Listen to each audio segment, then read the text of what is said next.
Hi, everybody. Welcome to Queer Stories on the Swan, a podcast where two gay men chat and discuss all things queer in the Perth LGBTQIA+ community. I'm your host, Chris. And I'm your other host, Christo. And in today's episode, we're talking to Nick Robertson, his life story, his journey of transitioning, and advice for younger people going through a similar journey.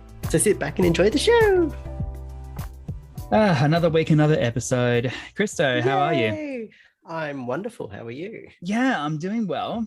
Definitely starting to get a bit busier. Yeah. Do we want to talk about any news? Any news that we might have? No. Cool. I don't think so. Well, I've got one thing. One thing that pertains to our podcast. Oh my. So I was looking at our account the other day. I was actually looking at my account, looking at the podcast.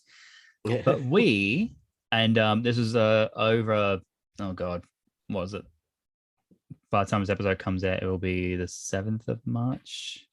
So the 7th of March. So this is actually a couple of weeks behind. Oops, sorry. Yeah. But we actually got a review. What? We got a review on Apple Podcasts. It was a 5-star out of 5. Yay. Saying by the username of Archol, so ARCHOL 20. And they say, best podcast out there. This is an amazing podcast. It's a really good way to learn about other queer people's experiences. That is so nice. Thank you. Really lovely. Oh my God. And apparently we have another. Thank you. Yes, if you are listening to the show, which I hope, I hope so, Yeah. We also have another 5-star review. There was no comment on it, but we have 2 5-star ratings on Apple Podcasts. I haven't seen anything Spotify wise, but that's all right. That's something. Let me try and pull it up. I'll get out of the Mardi Gras playlist that I was listening to, because we can't celebrate over here in Perth, so might as well just get a bit of a party going on here. Yeah. What am I even looking for? Oh yeah, our podcast that we do. You're really all over the place today, aren't you? Yeah. We'll see how I go on the actual show, but yeah. With Nick. I'm just a bit in the silly mood today. You are. No rating, that's all right. You might have seen that we changed our logo. Yes. It's had a bit of a touch up. It's so pretty. Thank you. I was just like, you know what? I might do a little bit of redesign. The first one was fine, but I was like, yeah, it needs to be prettied up a little bit. And I think it's a little bit better. Well, yeah. A little bit better. Definitely. So yeah, that's all new stuff. God, it sounds so fascinating. But we've had more people listen to our podcast. We're getting close to 300 plays, so that's pretty good. That's pretty good. Yeah. Of course, we just hit we did a post about it, but we hit over 100 followers on Instagram, and now we have 108. Yep. So we're doing good. A lot of people following us on Facebook, and so we're definitely making the rounds. Oh, and our Instagram handle, thanks to Christo, is a little bit more similar. There's none of those unnecessary dots, so we can just say it's Queer Stories on the Swan on Instagram and Queer Stories on the Swan on Facebook. So no dot. I thought I'd see if it worked, and it did, and I'm like, oh good, there we go. Yeah, it did. All right, so we have our guest about to come on. They are another trans person this time. So we've had a male to female. Now we got a female to male. So we got both sides of the gender spectrum. And they've been listening to our show for a while. They're one of our top fans. So we're very, very privileged to have him on the show. So Christo, unless you have something else to add, shall we bring him on? Let's do it. Excellent. If you're liking the show so far, feel free to follow us on our socials at Queer Stories on the Swan at our Facebook and Instagram. Also, give us a review on whatever platform you get your podcasts, as we really appreciate the feedback. So we are joined by our guest for this week, Nick Robertson. Hello. Hello. Hello. Hi. How are you? I'm good. How are you? Doing very well. Very happy you could join us on the show. So we'll get the introductions out of the way. I am Chris. My pronouns are he and him. I'm Christo and anything. And I'm Nick, and my pronouns are he, him. Excellent. Nice. All right, Nick, take us from the beginning, Dal. Shall we? We could go from your childhood. We could go from when you first started having feelings that something might be a bit different about you? Anything? Well, yeah, okay. So when I was born in 1992, and Mhm. I was born as a girl. And yeah, so like early childhood, I was pretty like it was a pretty normal childhood for me. Like, didn't have any. I mean, there were like hints here and there that something was different, but like they were so small that I was able to just push them down and Right. just kind of ignore them. Yep. And yeah, then I think I was like 24, I think. And I started thinking that maybe I wasn't into men, Mhm. and I started thinking I was a lesbian. And so I came out as lesbian, Yep. and that went pretty well actually. Majority of, well, actually everyone in my life were all accepting of me.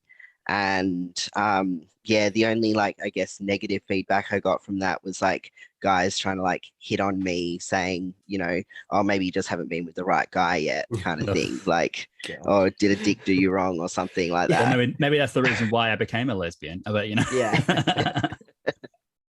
Um, but yeah, so yeah, overall that was pretty good. And so I was like living as a lesbian for quite a few years. And then um yeah, I think it was like on my 27th or 28th. It was one of them on my birthday. I went out drinking with my best friend, Mhm. and um, I was like so drunk at this point, and I just like started crying on her shoulder, saying, I don't think I was meant to be a girl. Like I think I'm meant to be a boy." And that was like the first time that those thoughts had actually like properly come up to my like conscious mind. Yeah, wow. You know, like I think back to it now, and there have been hints here and there, none that I can think of off the top of my head. I'll Yeah. probably think of them after this Yeah. and remember them. That's But right. yeah, I'll fix it in post if you remember. Yeah. okay.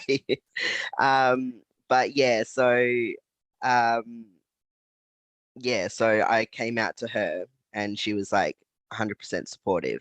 And she's Yeah. been 100% supportive since we've become best friends of me. Um, Like, and yeah, so then I started making the no, I was so my birthday was in July, and yep. then from July until it was literally Christmas Day, where I was just like continuously like just kind of going like I guess backflipping about it, like being like, oh, maybe I am, maybe I'm not, kind of Mhm. thing. Yeah. And then it was like Christmas Day that I actually like realized 100% when I kind of triggered myself, because so that year I couldn't go to my family Christmas thing because I think that was when I had a cold, and my nana was still um, alive at that point, and but if she had got sick, that could have been the end of her. So Mhm. I Yeah. had to stay home. And yeah, so then I stayed home, and then like my mum and my sister went to Christmas, Mhm. and then they came home, and then we were kind of all just like sitting around talking. And like I said, oh, I'm mum's favorite daughter, because like I've got two sisters, and yeah, Yeah. so we were all three born girls. And I was like, oh yeah, I'm mum's favorite daughter. And then I just kind of went quiet, and I ended up excusing myself to my room, and I just ended up crying. Wow. And because I realized that I'm not her daughter, That kind of didn't Yeah. thing. feel right to say. Yeah. Yeah. And yeah, so then my mum and my sister ended up coming in, and like were asking what was going on. Mhm. They kind of thought that I was like a bit suicidal or something. Like they were a bit confused about why I was just like crying. Yeah. Yeah. And yeah, so then I ended up telling them, and like yeah, they were 100% supportive from the start. Yeah. Um, and yeah, then like I was like, okay, I need to tell my other sister and my dad. And so unfortunately, a few weeks after that, I think it was like the 8th of January, my nana actually ended up passing away, which was Oh. it was a relief because you know, it was just before COVID hit, Mhm. Yeah. and we would have been like so stressed if Yeah. she was still alive during COVID. Yes, of course.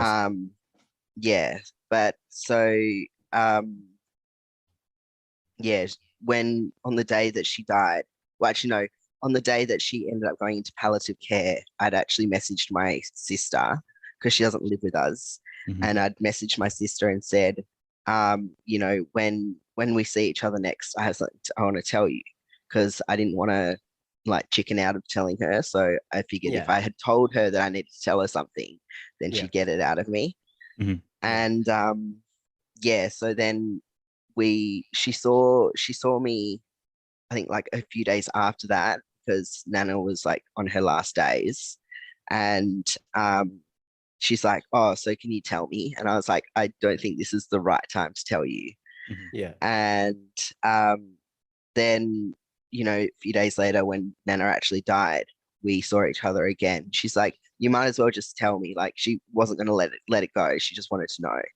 And so I was like, "Okay, I'm transgender. Like I was meant to be a man." Mhm. And Yeah. she's like, "Oh, I had a feeling." Like she actually had a feeling. Mm. And yeah, so she was 100% supportive as well.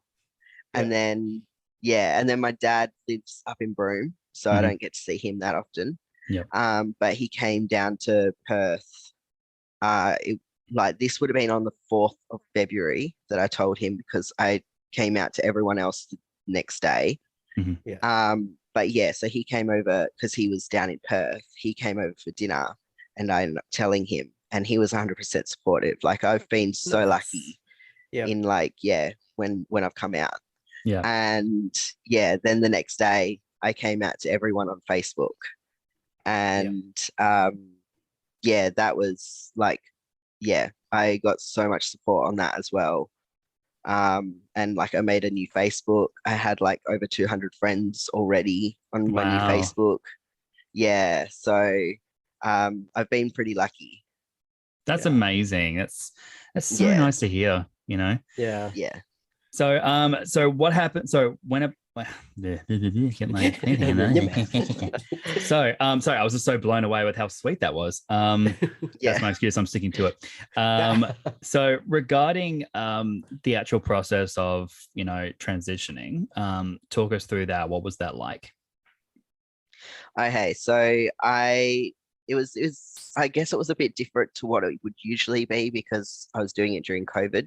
Mhm. But yeah, so I started seeing a psychologist, and I saw her twice before she like officially diagnosed me with gender dysphoria, which is the medical condition that Yep. you get diagnosed with. And so yeah, she just basically talked about my childhood and about my feelings and like, you Mhm. know, why I wanted to transition and all that. And yeah, so she ended up diagnosing me with gender dysphoria. Mhm. Yep. And then Sorry, and then just sorry, just 1 second. yeah, Just so there are people who are listening who may not know what that is. Can you just Yep. kind of like define that for us? Gender dysphoria. it's basically just feeling unattached from the gender you were assigned at birth. Right. So Okay. I was born female, and I was identifying as a woman for like so many years. Mm. But then I've started realizing that I'm actually meant to be a man. Mhm. And Yep. so, and then I started feeling like I wasn't meant to be in this body. Mhm. I was like binding my chest, and I was trying to speak in a more deeper masculine voice before I started testosterone Mhm. Yeah. and all that. So yeah, I just felt like I didn't belong in my body. Mhm. And yeah, so then I went and saw an endocrinologist, Mhm. which is the hormone specialist, Mhm. and he ended up sending me away for tests. He got my bloods tested to like test my hormone levels already, Yeah. and then he also had me screen for breast cancer and uterus cancer. Mhm. Yeah. And you know, both of them came back clean. And so then and like my bloods came back clean and everything. And so I went back and saw him again, and he wrote me up a script for testosterone. Right. And so, yeah, when I first started taking testosterone, it was one shot every 3 weeks. Yeah. Now I'm getting one shot every 3 months. So it's pretty wow. good. Right. Yeah. And so, yeah, like I saw my endocrinologist the first time in October in 2020. Mhm. And then I started testosterone in November 2020. Right. So yeah, I've been over a year on testosterone now, which is good. Yeah. And yeah, Mm. then the Tuesday okay, so hang on.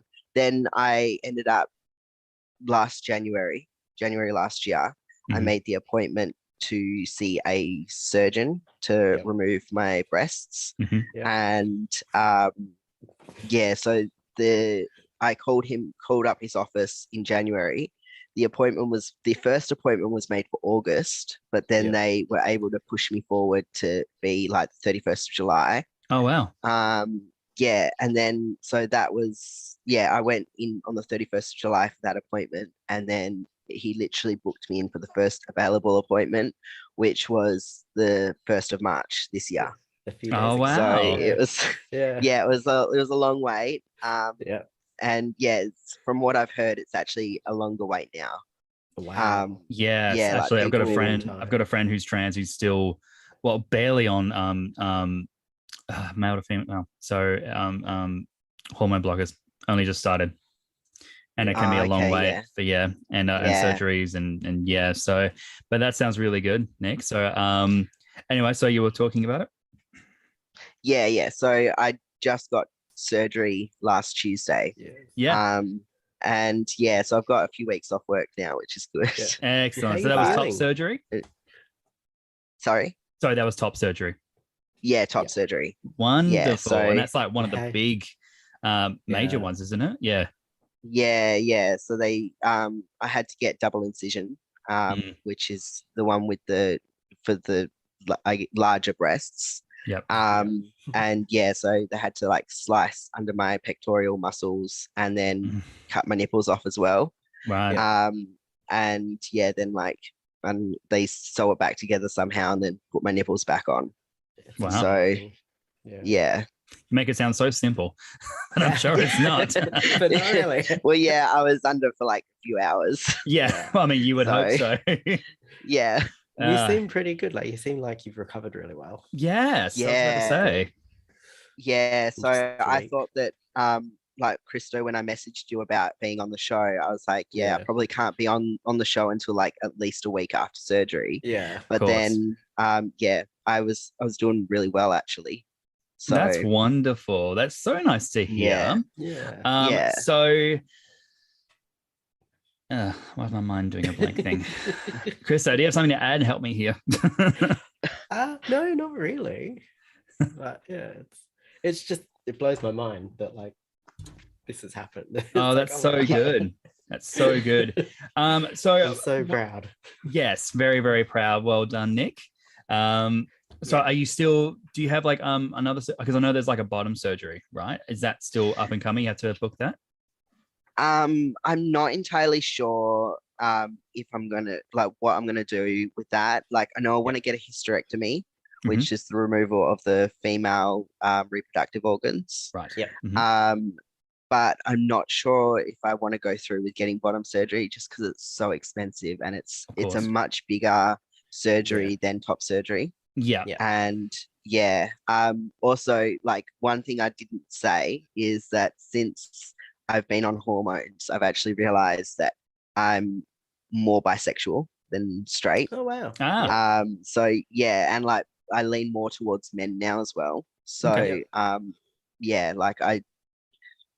I'm probably more of a bottom than I am a top. So I'm like kind of like you know, I mean it would be nice to have, you know, a dick, but I don't need one. Yeah. So but yeah. Oh no, Chris has lost it. That Look out. sounded, I'm sorry, that sounded like a wink. It's like, hey, someone give me a penis. Sorry. It's just the way you said that. That was really funny. Oh. Sorry, but No, it's okay. that's really. Oh, sorry, my caffeine. That's the new word. Caffeine hasn't kicked in yet. Wow. Caffeine. What is Yeah. up with you today, Chris? I don't know. I've been busy. I'm a little bit silly today, but that's really, really cool. So Nick, what about your experiences in the queer community? So you're living as a lesbian for a while before the trans thing came up. Was there, like, were you involved much in the community? Did you go out to like connections to the core? Have you been involved with social groups? Not really. I mean, my best friend, she's lesbian, and we met through one of the lesbian Facebook groups when I was identifying as a lesbian. Yeah. And yeah, so like she's really the only, like I've been to the court a few times and connections and that, but like I've not really been massively into the queer community. Yeah. But yeah, so well, here's another step into the community here on the podcast. Yeah.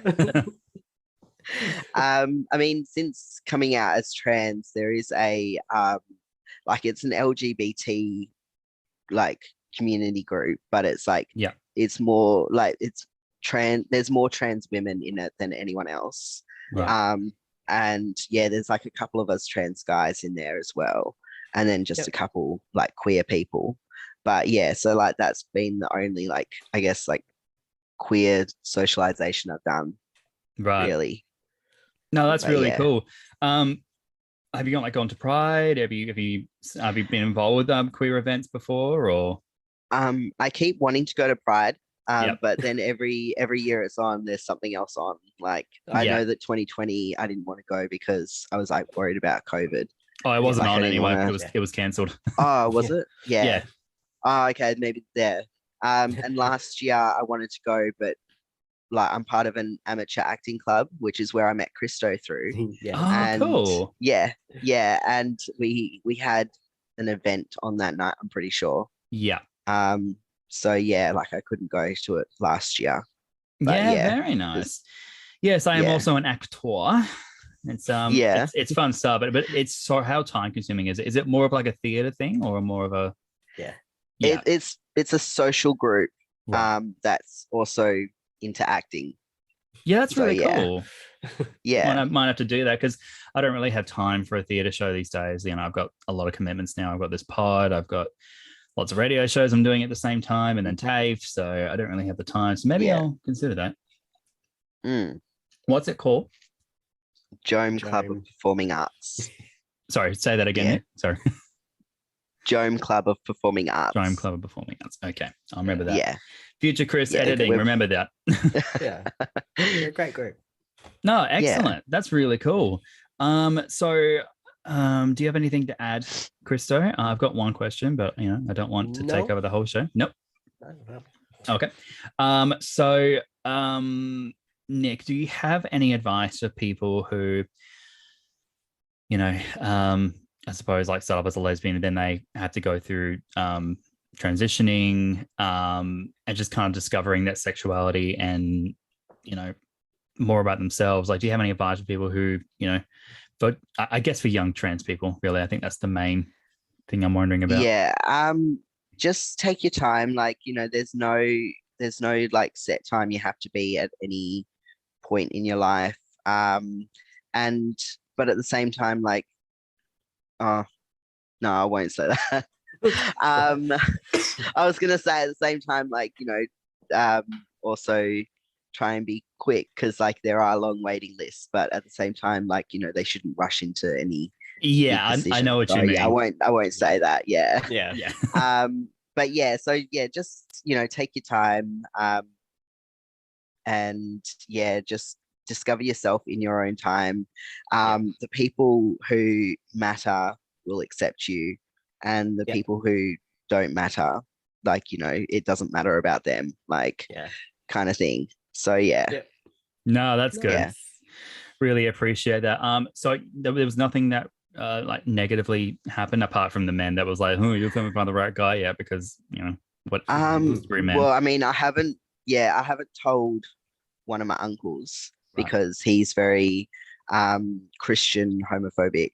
Yep. Like there was like once before I even thought I was a lesbian, we had a heated discussion on one of my Facebook statuses because he was Oh, essentially that's the battleground. yeah, he was essentially saying that being gay is like being a pedophile and Oh, being great. into bestiality and all that. Like, I don't want anything you to do know. with children. No. No. Interacting them was bad enough. My little sister's enough of a handful. Yeah, and unfortunately, that Yeah. is very much a comparison that's still being made today. Which Yeah. doesn't make sense. No, because people will listen to the people in power. Yeah. Look at the religious discrimination bill that was just shelved. Mm. Let's not say defeated; it was shelved, but Yes. and that's still very much a real issue these days. And that's why we keep fighting. That's why we keep standing together. Yeah. And we have more of this. Like, what we should have more of, like Nick's story of how it was completely supportive by their family. But no, it's wonderful stuff. So, do you have anything to add, Nick or Christo? Nope. No, I don't think so. We're all good. Excellent. Yeah. So Nick, thank you so much for joining us on the show today and taking time out of your Thank you. very busy schedule. Hope you're, I know you say like you're recovering pretty well, but I'm sure you've still got some recovery to do. So enjoy that. Yeah. Yeah. Thank you. And thanks for having me. That's all right. Thank you so much. Thank you for listening to Queer Stories on the Swan. You can leave a review for us wherever you get your podcasts. And you can find us on our socials on Facebook and Instagram. I'm Chris. And I'm Christo. And stay fabulous.